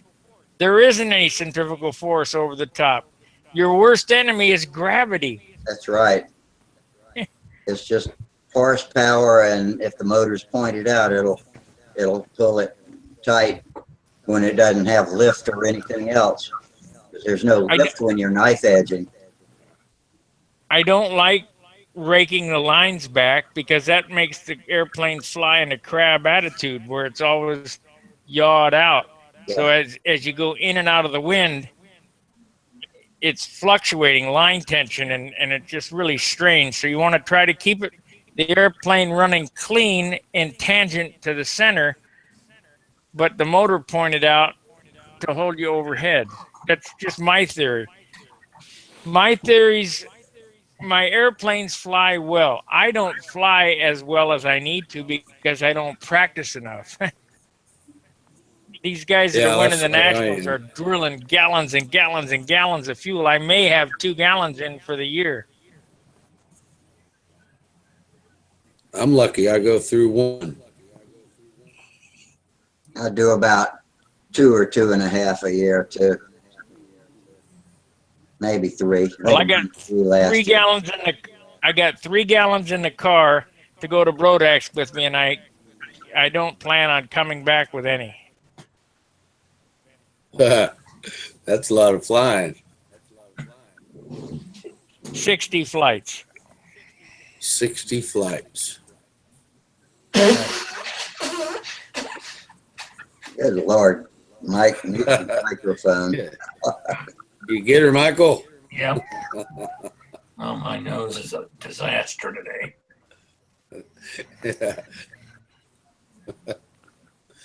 Say hey, Professor. Say hey to everybody. Show them your one eye. 390. Whoa, I better be careful. That's only 6.5 hours that I need to fly. That's a lot of flying time. Yeah. I'm only, when I go on a practice expedition, I'm only usually good for about 4 flights, 5 on a good day. If I start getting tired, I start wrecking, so I kind of know when to quit. Get down, buddy. There we Do you go. use a stooge, Spur? I try not to use a stooge. I'm gonna get a cup of coffee. I'll be right back. Problem with the stooge is if you're pulling on the tail wheel, it's not really, airplanes aren't really designed to be held by the tail wheel. Yeah, I got goalposts that I made to go up in front of the leading edge of the staff. But I seen a picture of a guy who crashed a plane and he had one of them lead outs on the tail wheel, and that wire got whipped around somehow and got in between the rudder and the elevator and jammed the elevator. Oh, jeez. Got caught in there and crashed it. Well, I used to design my airplanes to fly off a tail wheel stooge, and I just bent an extra piece of piano wire off the tail strut, about 1 inch with a little hole in it that the pin set through. But you have to beef up the last bulkhead so much that it makes the tail heavy. So Yeah. I started going weight nuts. I realized that weight is where it's at, and I just started shedding all the extra lumber I could out of these things. So my airplanes are not designed to be pulled on by the tail wheel. What do you think about goalpost type? About what type? Wendy likes them, and they probably would work, except I don't really want to put any extra strain on my stabilizer. I figured after a while it'd get like hanger rash on the leading edge, wouldn't it? Probably. I see a lot of these guys out at our RC field at Fort Jackson that bring these huge planes. I mean, ones that look like I could throw a saddle over it and ride it myself. And they put these foam and metal forks that flip up and hold it by the stabilizer. And I watch those planes knowing how much horsepower they got and thinking, how strong is that empennage? I mean, what is holding all that stuff on if they haven't added some kind of beef back there? Because it ain't a lot of strength when they throttle that plane up and it's held by nothing but the stabilizer. It can very easily rip all that stuff loose and take off. The biggest thing you said there is throttle. They have that advantage. They can throttle. They can idle it sitting there. I guess that's the test. If it lets loose while it's on the ground. Yeah, put it on ours is open. 4. It's ready to go. Yeah. Yep. So how about this? I got a junior ringmaster with an '09 Enya on it, and I got 43-foot lines. Would you think that's too short? No, Too No, long? that sounds, no, you're about right. 45 foot is about right. yeah. I fly my fastest, biggest half A's with 45 feet. Yeah. Here's what the trick is on line length. Forget the line length. You want to start the engine. Where does the engine sound its best? Don't worry about the tack. Where does it sound like it's running the best? Then you can take a tack measurement so that you know that that's where it's supposed to be. But anyway, start out on whatever lines you want to start out on. And if the airplane's moving too fast, you have two choices. De-pitch on the propeller, go down in pitch, or add a foot of line length. And for every foot of line length you add, it slows the airplane down 1/10 of a second. Okay. So if you're at 45 foot or 40 foot and you're flying a 4-second lap, well, you know that we got to have 60 foot to be down to a 5-second lap. Or we have to do a combination of both, 45 foot and drop down a number in pitch. Okay. What's an ideal lap time? And 5.2, 5.3. 5.4 for me. Yeah. I've never felt comfortable that slow. I don't feel like the plane is safe against wind gusts with my medium-sized planes. I always I fly like right at 5 6 or seconds, but 4.9. I don't have an airplane that'll do a 6-second lap. I always fly at 5 or 4.9, something like that. But it's sure, if you can get a nice day when the wind's not blowing and fly the medium-sized planes like I fly at 5 seconds, I can fly a real nice pattern, but it gets kind of harried and exciting when you start dropping under 5 seconds. Yeah, that's my next venture is to find a place to fly. I'm out in the country and out in Michigan, so it's like We're at in Michigan. I'm 15 miles west of Port Huron. I don't know where that is. Yeah. At least it's not Islamabad. No. No, I moved from there. I got out of there. You know where Rouge Park is in Michigan? In No. Dearborn? You know where Dearborn is, No. right? No? Oh, I know where Dearborn is now. Yeah. Well, they got a park there. That's little Baghdad. Yes. It's the headquarters of all America for that. Anyways, there's a park there, it's Rouge Park, and they used to have competitions back in the, I don't know, 50s, 60s, whatever. And they actually have a ring there in the park. I just seen it on the satellite. So I'm going to see if it's That ring is for tether cars. maybe. I don't know. It's pretty big, probably 100 something foot. But you could be very well right about that. I haven't If measured it's it or nothing. if it's fenced in, it's either a speed cage, but more than likely tether cars, because they used to do a lot of that in Michigan, tether cars. Really? I'll have to check it out. But you might be able I to haven't fly in seen. there anyway. Yeah, right. Well, that's what I'm looking for. Someplace I can just fly I on just go foundation. 2.5 blocks and fly at the ball diamond at the high school over here. Well, junior high school. I could probably do that. I got Yeah, a ball diamond check right with by my city. house.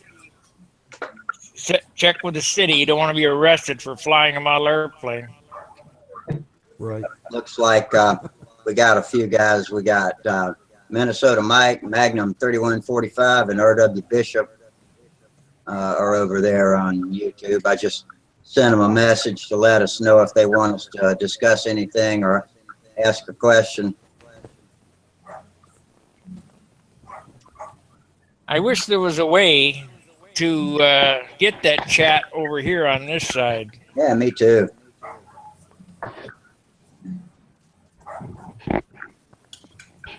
At least I let them know we were aware of them and that we were open to questions if they have any or anything they might want us to talk about.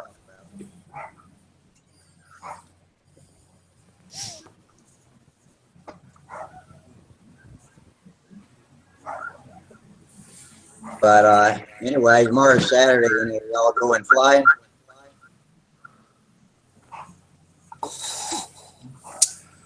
No, I got to go out of town this weekend. Hmm. Yeah, I'm I hoping gotta to have work a on the nice, house. relaxing weekend. Finish painting the twister, and one day go flying the next. I don't know if the flying part's going to happen or not. I was supposed to take today and tomorrow for painting airplane day. Didn't happen.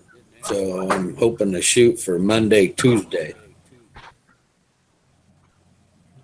That'll be the 2 days I'm going to take off. I'm going to be packing my car. Yeah. Yeah. Wish I I'll was be going. thinking of you guys. Yeah, you going Good trip. rolling out towards Pennsylvania, Sparky? You going in the morning? Sunday Tomorrow morning. morning?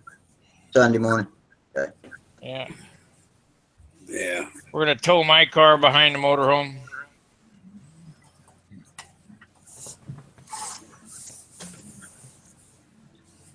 I'm Well, at least excited you'll to have spend something the to week. drive. Yeah. What's the weather forecast for Pennsylvania for that area?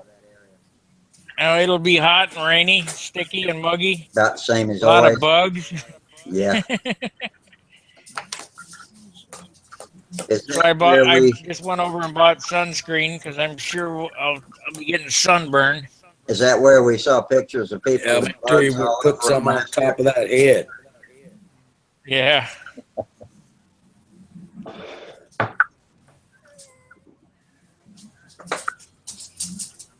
Brodax connection is kind of slow, so I don't know that I'll be able to stream live from there or not. But I will have 4 cameras with me, and I guess Samantha is going to take one of those cameras and shoot some footage. And then there's another guy that said he'd shoot some footage, so that's 2. So I got one other camera man I need, and then I'll have my camera. And I'm going to try to get it all in, but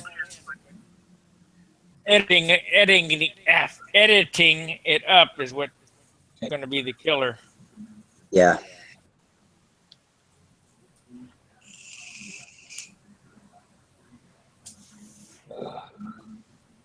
Well, I have been weed whacking and mowing all day, and I'm about to fall out. So I'll see you guys later. All right, take it All easy, right. Mike. Take care. Take care. See you, Mike. Yeah, I think I'm going to follow suit. I think I'm going to hit the hay myself. Well, that's odd because I am too. Yep. You got a big weekend. You got to go out of town, be driving. I hate going out, all that. When you first came in tonight, I think you were having audio trouble, and I was trying to tell you, I saw you getting your award. Did you hear me say that on Suge's video today? I saw you getting your award at the contest, and where was that, Iowa? Oh, okay. Yeah, that was at Polk City. Yeah, when was that? Last weekend? Yeah. Man, I tell you what, there was some really nice planes, and man, some of them guys, man, just sat there and watched them all day long. They had a half-ace stunt pattern event, didn't they?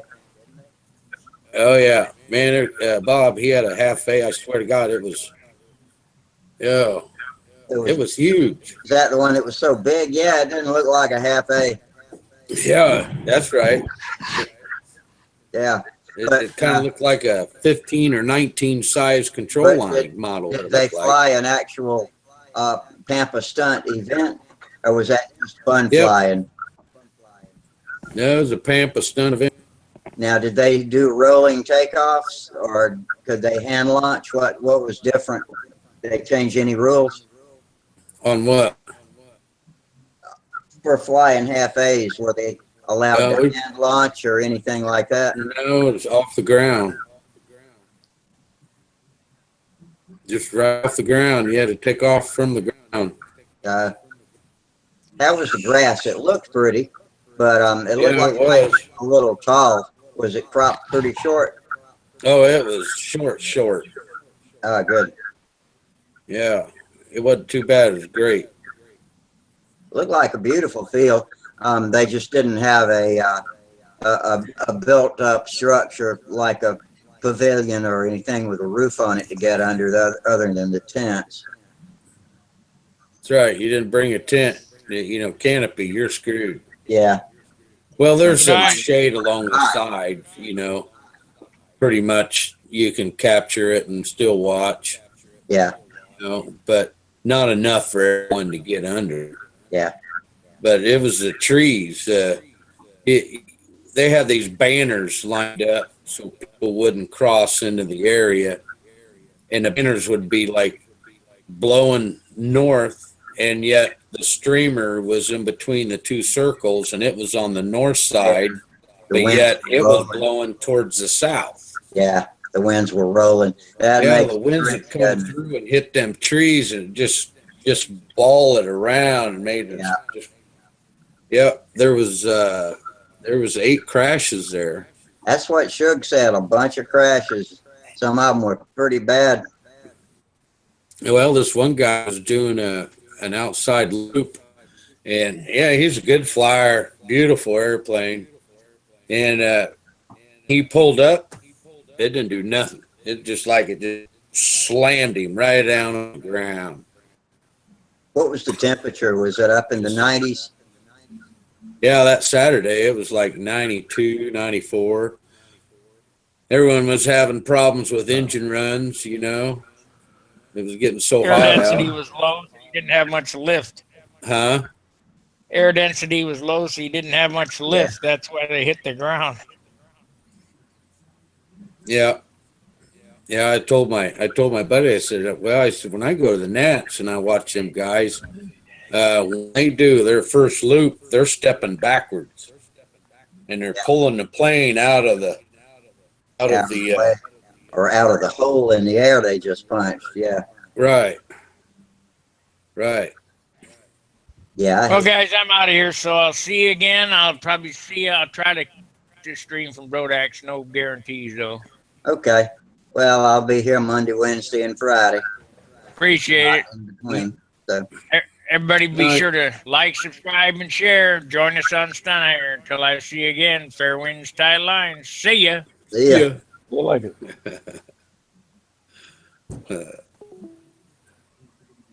Yeah, it was there was a lot of good people there. There's one guy, he has a couple of them had road jets. Mm-hmm. Man, that was awesome. And them road jets, man, they sound good. My buddy's got a road jet. He just put in, he built, what is it, the 50th anniversary of Bob Hunt's Caprice. Now, tell us about Rojet. That's an engine that's, am I correct that that's built by Richard Oliver and tuned by Dub Jet, or am I completely wrong about that? Don't know nothing about it. But one thing I like about it is it's got rear exhaust, Mm-hmm. you know, and I tell you, it sounds like a PA. But nothing to me so far. I think the PA is the shit, dude. I think it's the motor I'd love to have. I just like the sound of it. You know, I like everything about that PA. But man, it's it's $400 or $500. What'd you say, Chris? I said I think you can get those jets with the side exhaust. Depends on how you order them. I mean, Yeah, probably so. they have two different versions. They have the cast version and they have a billet version, and they're both expensive. Like Yeah. you said, the billet ones are like $300-400 for like a 40 or something. But yeah, What's a billet?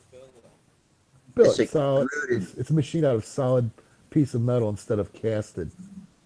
You know, like a bar Oh. stock. So it's stiffer. Is that the main thing? Stronger and stiffer? Well, it's Oh, yeah, rolled. It's basic. It's rolled. That's how they make. That's what a billet piece of aluminum is. They cast it and then they take that ingot and then they roll it umpteen times to get to a certain density. Because every time you Yes. roll it, It- makes the it's- molecules get It's like closer. it's annealing. Yeah, pretty much. That's what it Yeah. does. And I mean, I'm a machinist, so I know all about that crap. But How would some you of that tell stuff that gets real this is expensive. the road jet, right? You're talking about, Chris? Roadjet? This I is the mean, road jet you're talking about, right? Yeah. Yeah, he's saying they've got a How cast version and a. how And would you tell the difference between the cast and the bullet? the billet aluminum? Well, the billet aluminum, you're going to see machine marks and polish marks on the Yeah. whole engine itself. You might see some machining marks in it, depending on how much they polished it. But the castings, you look at a standard engine, you look at a casting, it looks like a Got a sandy type texture. or a sandblasted Yep. finish. Yeah, Okay. it's got a texture to it. You won't see any casting like the flange, the flare from how when something's cast, I you think get his the is mold line. yeah. Yeah. I think his is is casting. I don't think it's Okay. made out of one solid piece. If I had a do-over in life, I would love to go back and learn to be a machinist. I just think that would be a really interest. I think that would fit right into my skill set and interests. Sure. Hey, I've For operated hobby. end mills and lathes. Lathes not so much, but the end mills I have. I used to Yeah. grind heads down. Mhm. I used to plane heads. Yeah. I watch a machinist on YouTube. The channel name is AVE, and then he also calls himself Bolter, Boltr. He's a Canadian guy, and he's got kind of a kooky vocabulary of his own. But once you get past that, he does teardowns of all power tools and evaluates them and compares them, and also does tutorials. And I've learned a lot about how to choose the right type of drill bit for the right job. And I can Sure. spend Yep. hours watching his videos. Most of them are usually between 18 and 25 minutes long. And The key to a good machinist is preciseness in measurement. Yep. I do it all day long. I actually right now I program. I used to run boring mill for years. You know, I got 35 years in the machining business, and the Wow. last 5 I've been programming for CNC, you know, CAD, do CAD programming. That's all I do now. It's just Yeah, Wow. computer stuff. my I flying got, buddy. I got 2011 AutoCAD, and dude, I have no idea how to run it. My I'll tell you flying what, though. buddy, Bob Zambelli's a mechanical engineer by degree, but I think he was a machinist also. And so he's got some equipment at his house, and you know, he makes some small stuff. He makes Venturis and modifies engines for people and that sort of thing. So I love all that. That's My just buddy, my flying buddy, he's got one of these little lathes, and he makes Venturis for us all the time. Yep. In fact, when we went to Polk City, he had engine problems, and he carries spare Venturis. And so what he did was he took his Venturi off and went to a smaller diameter, and that pretty much just fixed the engine run. I'd love to have one of them little lathes, you know. I'd like to have one of them lathes and end mills. It's one machine, you know. You can set it up, flip this, flip that, and bam, you got an end mill. yeah. That's what this guy I watch has. I'd and I love to can't have one of remember them. I can't remember the brand name of it, but yeah, it's a multi-use machine. But the lathe that I worked on, it was too big, man. This guy went overboard. It was big enough to swing 1,200 pound of steel. Oh yeah, You know? it's a big Venturi. Yeah, well, yeah, I sure was. Drop that one on your foot. Yeah. He had So, a you know- jet. He bought a jet lathe and a jet end mill. Harbor Freight sells a tabletop lathe that you can make Venturis on. You ever seen Yeah, I one of those? know. That's what my buddy's got. It's a tabletop deal. It's not very big. No. I'd love to That's what I have mean. one because hell, I'd spin I'd make my own wheels if I wanted to, or Yeah, they're only like $400 or $500, but I don't know if I'd spend $400 or $500 for a Venturi. You'd have No. to make more than one. yeah. No, I'd have to. It'd be worth it just for the fun I'd have learning to Yeah, do things. he picked up. He never said anything, and I was setting up, and we was at a swap meet, and I was setting my table up to sell stuff, and he's gone, you know, and he comes back and he's carrying this lathe in his hand because I found, and I said, "You son of a bitch!" I said, "How? What'd you pay for it?" He goes, "Oh, I got this for $100."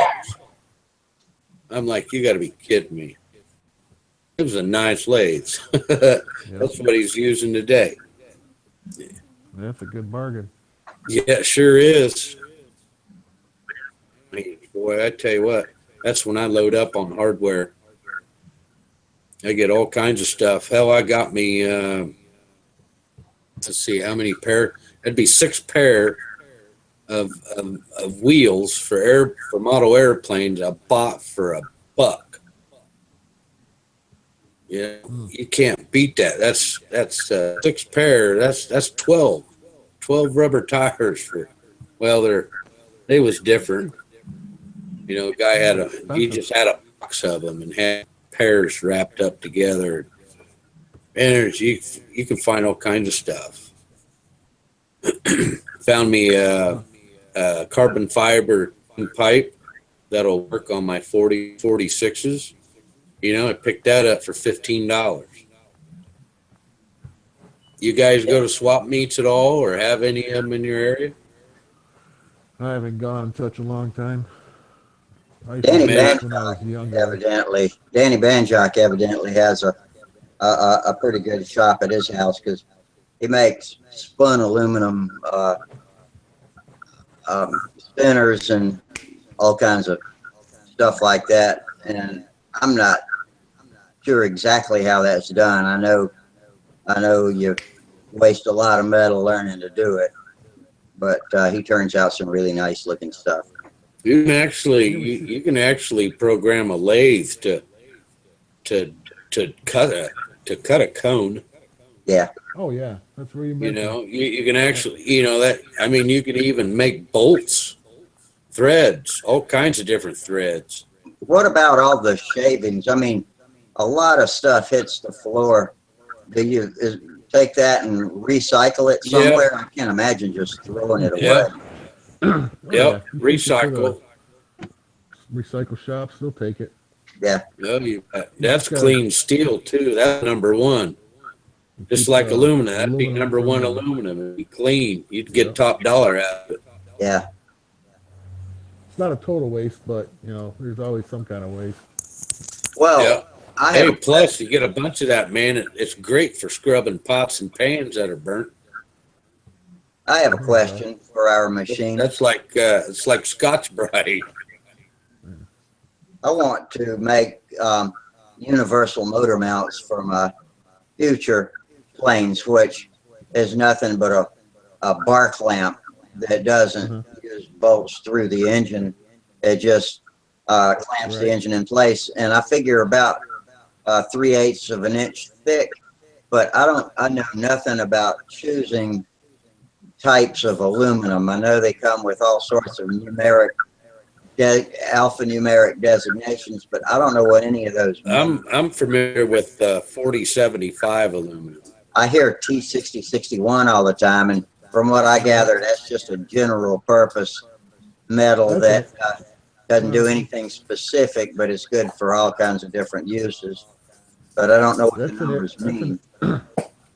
that's an aircraft grade aluminum. Is it? Yep, Yes. the 4075. But when I go to Lowe's and look at their metal stock, they don't have any kind of designations like that on it. It's just got the store is It's SK. the better quality. Isn't the higher the number, the better the quality? Yeah. In other words, the aluminum, the There- molecules are closer together. But does those numbers have anything to do with what the alloy is? Really, I worked on a Cutting out, Chris. Yeah, Chris is breaking up now. Really. Well, that's the number. So really, huh? Sound okay now? Am I still Yeah, I breaking can up? hear you. All right. As far as the, you know, you have to stay with the aluminum alloys, and the higher the numbers, obviously, uh, the aluminum that I worked on was in the 56 hundred range, and that stuff Yeah. was like $30,000 for a block that was 15 inches by 10 inches by 8 inches. Wow. 30 grand. Yeah. So you don't want to use that unless you can get it for free. But 60, Yeah. the 6061, that's fine. Okay. 61. So it's hard enough so it won't bug when you tighten it down. You Well, think for any metal- making these mounts, like I'm talking about 3/8 of an inch is the right thickness to go with for the top clamp, I don't think I'll or have a does it problem need with to it. be But that thick? you got to remember, anything will bend. Yeah. You know, you put enough pressure on. It's just the strategically putting your bolts and, like you said, the thickness, and Yeah. it'll come up with the right, you know, the right configuration for what you're doing. Because, Yeah. you know, a lot of these guys, they sell, like Windy, he sold those things. You know, everybody sells them for $20 a pop. You can buy them. It's the same stuff. It's the same thing. I heard the ones that Brodak sells are bad about bending. Well, So maybe, they, like I said, they all bend. yeah. You know, because you think about it, you got you got that torque from a screw, and and the screw is tougher than the aluminum alloy itself. Yeah. So anything will bend. But again, you're probably right. The quality is probably a little on the low end as far as the material. And if Yeah. you really want to find out what material they use, so you know what not to use. So should They might say, I helicoil the back side, the back plate that the clamp bolts into? Is that the best thing to do instead of just threading the aluminum? well, in this case, I would I would probably not do it because you're gonna have to use a really thin helicoil. I mean, I don't know how big you want to make these things, Either but a 440 or 632 for the bolts, but probably 2.5 it's inches long, something like that. Let's see. Yeah, well, I how don't know. thick's the plate gonna be? An eighth of an inch, 3/16? Yeah, The actual thread length. You got to look at the thread length. right. Putting in a helicoil for a 1/8 inch thick plate like that, you'd be better off putting in some type of an insert rather than a helicoil. And if Yeah, that, I would just run it without the helicoil first and just see yeah. how they work. Most Okay, likely you're not going to strip it because you're the one who owns it and you're the one who's not going to want to remake it. So right. you're gonna torque it enough. It should be fine. Okay. How many times did you plan on taking that motor in out of there? 50 Well, times, only 100? only when I first assemble it, I might move it around for the sake of balance, or Yeah, if for I ever change adjustment. the engine, and that's all. That's it. I think you'll be fine just putting in a tapped hole and just Yeah, leaving it alone. And you'll see it from when after you use it a few times whether it's gonna if you feel it's gonna strip out because yeah, obviously you don't want it to or you're gonna lose a motor in a plane. yeah. You think But 440 is beefy enough, or maybe 632 for the hold down screws? I would go with a 632 with a fine thread, which is Okay, the fine thread. A 632 is a fine thread. The oh, finer the 32 is thread, fine. yeah, Okay, the finer the thread, the better. okay. You got more surface area. Yep. All right. You gave me something to go on now, so I'm about to when I build my new Cardinal, I'll be putting that kind of mount on it. Where are you going to get the material? Do you have a source yet? No, other than Lowe's. But we've got a Granger in town. I wonder if they would have it. That would probably be a better spot because Lowe's will not sell that grade of aluminum. Anything you buy from Lowe's is going to be way too soft. It's Okay. not designed for structural usage like that. Okay. Are you familiar with Um, Granger? Yeah, I yep. am. I've ordered a I lot don't. from Granger over the years. McMaster Car, I guess I could order it I got them too. if they'll sell small amounts. That's the problem there. If I see some at work, I might be able to hook you up, but I don't know if mailing it if that'd be a problem. I shouldn't be, but I'll pay I shipping. have the material I would have though would have to be machined down. It's a big chunks. Matter of Yeah. fact, I'm working on a part I programmed at work that's actually made out of that same material you're talking about, and it was a 36-inch diameter, 10-inch high, and it's a pedestal for a radar trailer for Lockheed Martin, Yeah. and the thing's just all machined out, billet. So I might be able to get a little chunk of that. Yeah. I mean, these things aren't that big. What, a couple inches long? That sounds like a serious hunk of metal. Oh yeah, it's very expensive. That's Don't mess it up. That's what they say at work. Don't mess it up. yeah. 2.5 inches would probably be longer than I need, but if I had that, I could cut it down to whatever size. I don't know. You got something to mill with? No, Yeah. I got a tabletop drill press, pretty beefy drill press. Is there a Does it certain? have the cross slides on it? No. No. Yeah. That's the only way you'd be able to cut this stuff down is you'd have to have like the simplest machine that you would be able to do this with is one of those drill mills where it's just a regular drill press, but it's got the cross slide at the bottom. Put a little Mhm. vise in it. You can mill that stuff down. Yeah. My son It's works at a custom metal shop, so I'll ask him. I bet they've got what we could do it with. yeah, there you go. See if he can't get you nothing, just let me know and I'll see if I can get you something. Okay, I I mean, it's will. really not. It's not difficult material to come by. You Okay. know, so no big So, deal. y'all, I'm going to get out of here. So I'll catch you guys later. Okay, Tom. Good All talking right. to you. Yeah. Yeah. See Go y'all. on. Too. Bye. Bye-bye. Yeah. I I'm gonna probably have ought to to. bug out too. Oh I'm man. gonna do Okay. it. So me and Chris are the diehards tonight. Yep. Yeah. Well, I gotta leave for work at 5 o'clock in the morning. So Oh mercy. What time is it where you are now? it is 11:36. Oh, that's what it is here. Okay. Yeah, I'm on Eastern Time, Michigan. Yeah. Okay. Well, dang, we All had right.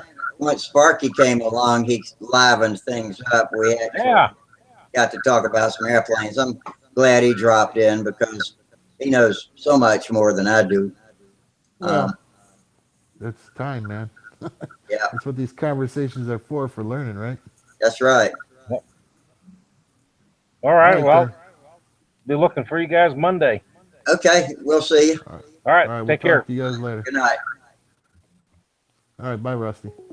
All right. See you later. Have a good one. Yeah, you too. Have a good weekend.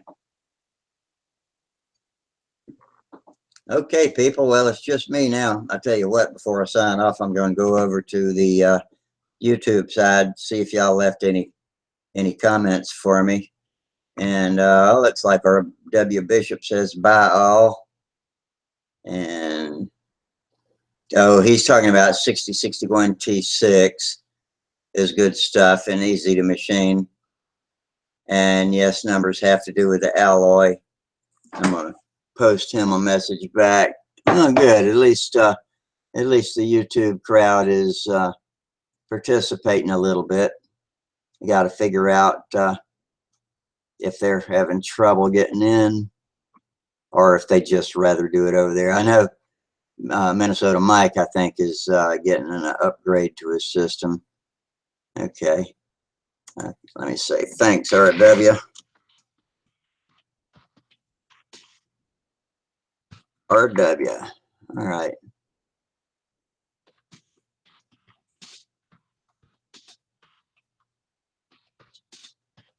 See you next week.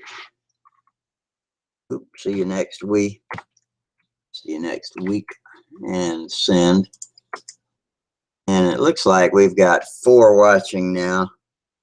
But okay, for you guys, thanks for coming in and watching. I appreciate it. Sorry for all the stumbling. We're doing it first, but usually when we get rolling, we get something going. And Sparky was a big help tonight. He comes in with knowledge that I don't have. But anyway, had a great time, and hope y'all get to go flying or do something fun this weekend. And yeah, if I get bored, maybe I'll hook up Saturday or Sunday night, talk to you. And meanwhile, don't forget, subscribe to Stunt Hanger if you're not a member. There's a lot of great information there. And as far as our chats goes, we're all a bunch of stunters pretty much, but we got some speed guys in there, and lots of different control line disciplines on Stunt Hanger, whether you're stunt or scale or speed or combat or whatever else. Feel free to join us. The more diversity we have, that way the more we can all learn. And I enjoy doing this. So thanks, Sparky, for giving me the keys to the site.